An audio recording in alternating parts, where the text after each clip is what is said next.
Bilang tugon sa malawakang pagbaha dulot ng walang tigil na pag-ulan, nagsagawa ng magkakasunod na rescue at monitoring operations ang mga tauhan ng 2nd Provincial Mobile Force Company upang masigurong ligtas ang mga mamamayan ng mga apektadong lugar ng lalawigan. Pinangunahan ni Police Master Sergeant Eric Guillermo, Platoon Executive Senior Police Officer, ang 1st Maneuver Platoon sa isang matagumpay na rescue operation sa Sitio Aroma, Barangay Tayamaan, Mamburao kung saan ligtas na inilikas ang mga residente at dinala sa evacuation center sa bayan ng Mamburao. Kasabay nito, nagsagawa rin ng river situation monitoring sa bayan ng Paluan Occidental, Mindoro ang 4th Maneuver Platoon sa pamumuno ni Police Senior Master Sergeant Jose Arnel Salazar upang bantayan ang sitwasyon ng ilog at matiyak ang mga hakbang para sa kaligtasan ng publiko lalo na sa patuloy na banta ng masamang panahon.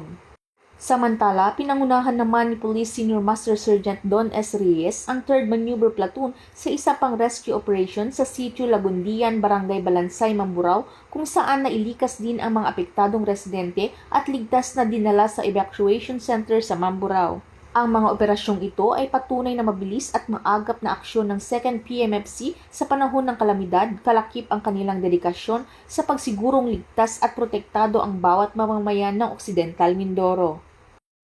Mula dito sa Home of the Police Eco Warriors, Calapan City, Oriental Mindoro, ako ang inyong PNN correspondent, Patrolwoman Christine Lorenzo, alagad ng batas, tagataguyod ng Balitang Pulis.